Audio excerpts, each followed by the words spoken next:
All right, let's break this down. You were probably raised on a certain idea, a promise really. Be a good man. Be soft. Be open. Be vulnerable. They sold you this vision with these really sweet slogans and soft edges, didn't they? Be her protector, her provider, her peace. They told you over and over that what women really want is a good man. A guy who listens, a guy who feels, a guy who puts her first. But let's be honest, where has that gotten you? You're here, feeling confused, maybe abandoned, definitely ignored. You're watching the same woman who once seemed to hang on your every word, who loved your presence, now getting excited over some guy who won't even call her back. And deep down, you're starting to feel it, right? That little itch of betrayal, that quiet voice in the back of your head that's whispering, hey, none of what they taught you actually works. And that voice is right, because it doesn't. Not out here, in the real world. Let's talk about a book, Women, Magic, Lore by Calvin Reed. This book wasn't written for the guys who still believe in the Disney version of desire. No, he wrote it for the man who's been through it. The man who's been burned, been played, been ghosted, been drained of all his energy. He wrote it for the man who is finally ready to stop pretending and see the game for exactly what it is. Because there's a truth that most men are never supposed to say out loud. And that truth is this: women don't fall in love with your goodness. They fall in love with something else entirely. They fall in love with gravity, with power, with presence, with command. It's not about your kindness. It's not about your willingness to compromise. And it's definitely not about your feelings. The man she fantasizes about, the one that keeps her up at night, it's not the one who puts her up on a pedestal.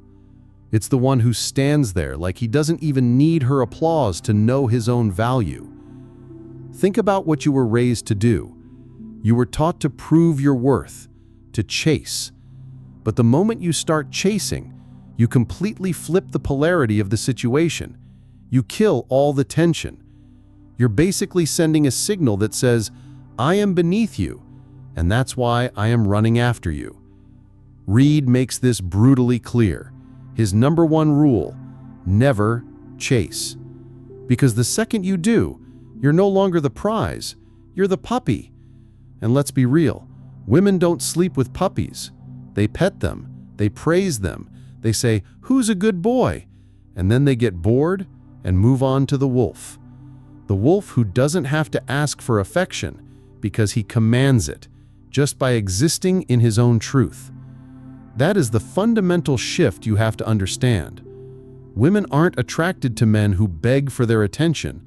They're drawn to men who build. You want her to need you?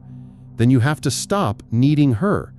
Start building a life that is so magnetic, so compelling, that she wants to be in its orbit. Not because you bought her flowers or wrote her a poem, but because you gave her something she can't get from anyone else: silence, purpose, direction, and a little bit of unpredictability. You're still out here trying to win her over with effort, but women don't fall for effort. They fall for energy. The man who doesn't flinch, the man who can walk away without blinking an eye, that's the man she can't forget. That's the magic lure, the very trap that Reed exposes. Most men fall right into it, believing that love is supposed to be some kind of even exchange, a 50-50 split. But it's not. It's a power dynamic.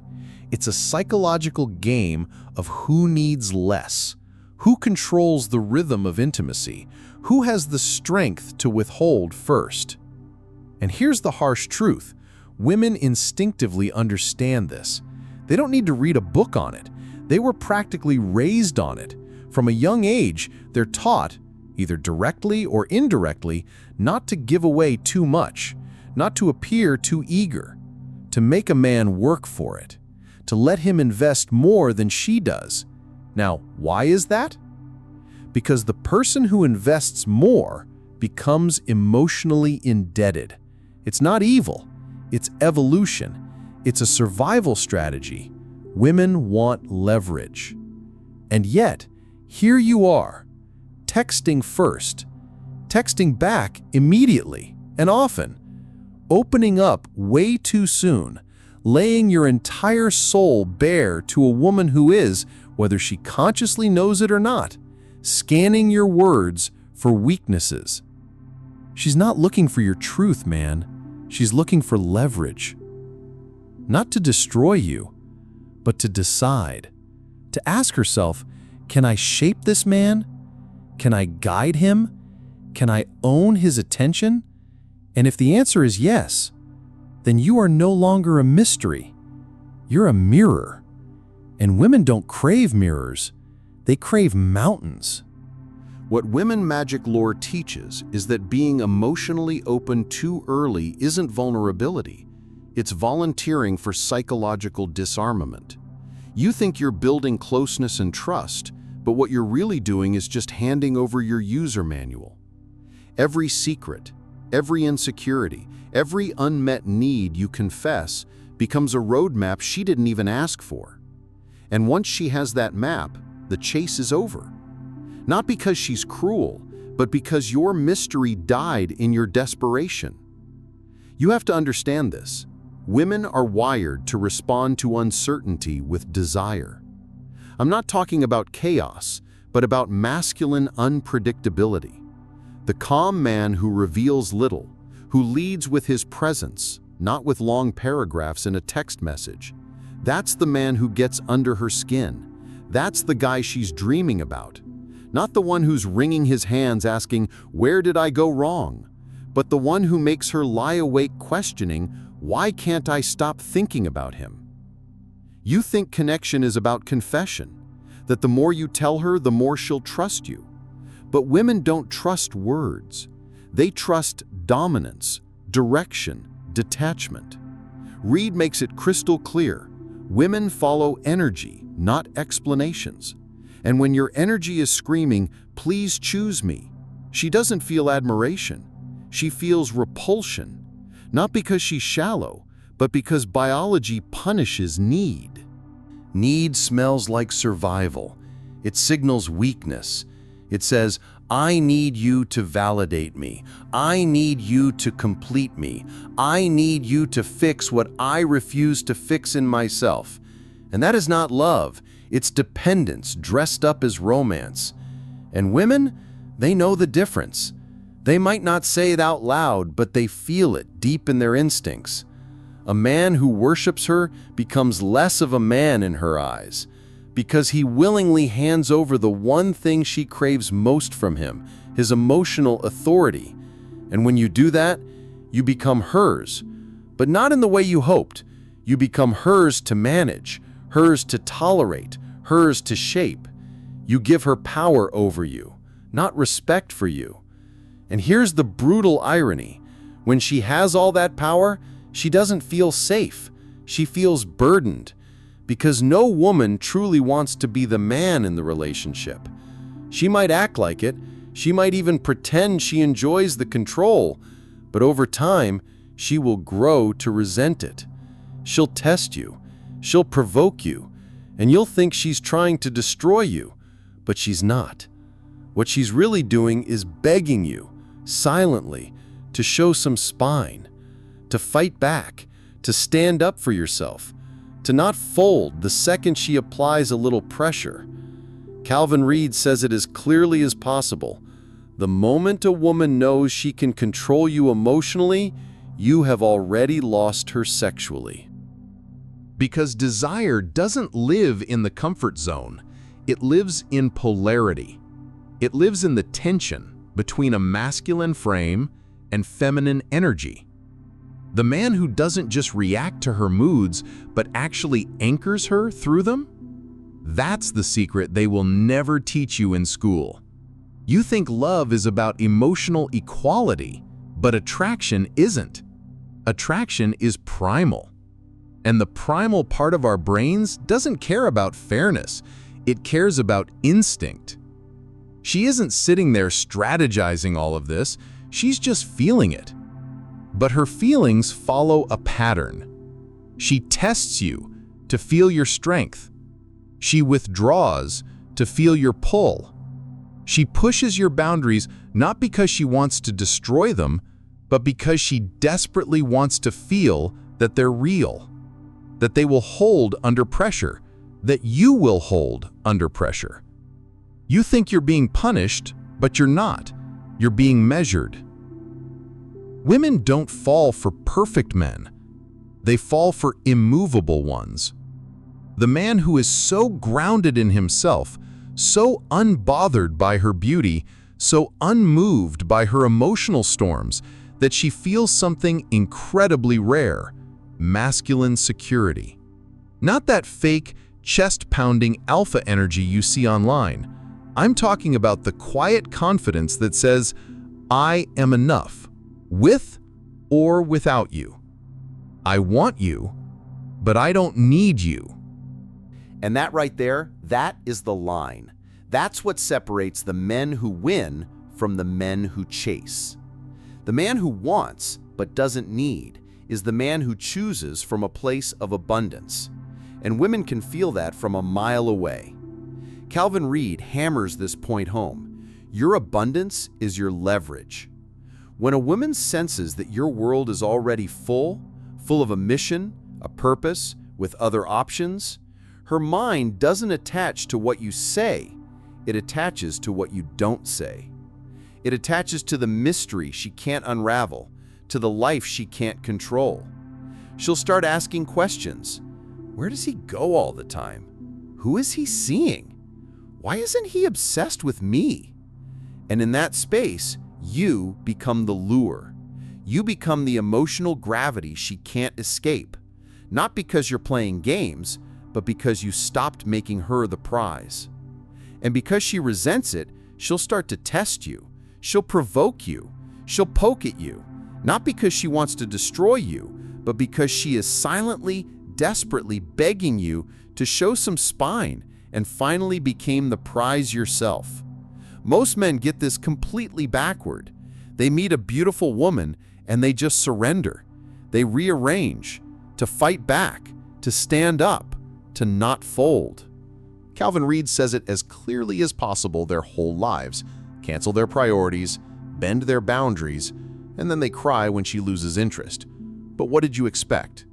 The moment a woman knows she can control you emotionally, you have already lost her sexually. Because desire doesn't. You handed over the keys to your entire kingdom before she even proved she was worthy of stepping inside. Women don't respect live in comfort. It lives in polarity, in that masculine frame, in that sense of direction. The man who doesn't access that comes without effort.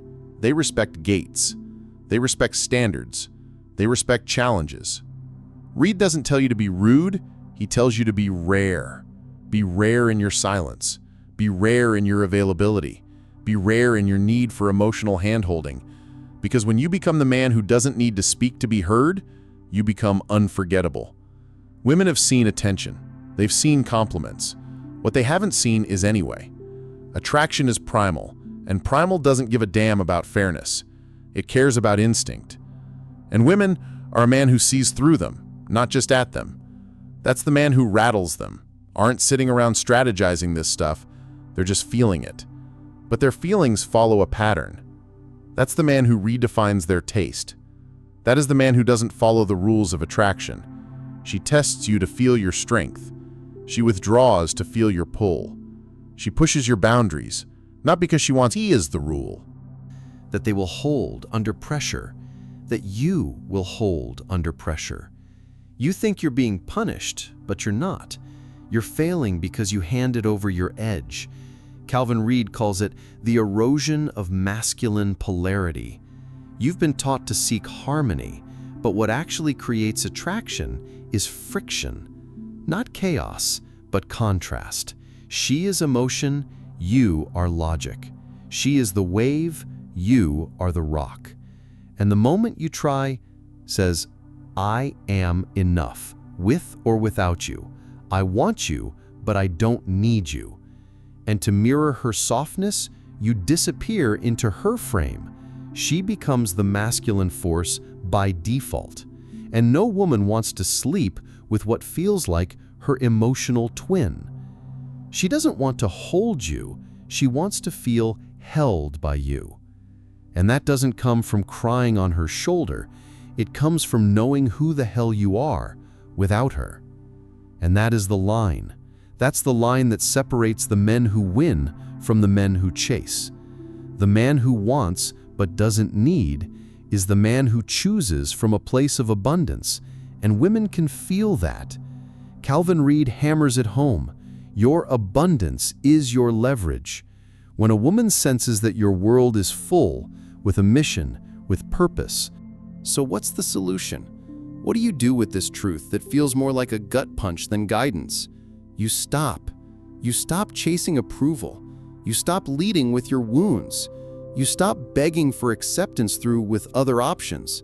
Her mind attaches not to what you say, but to what you don't say, to affection.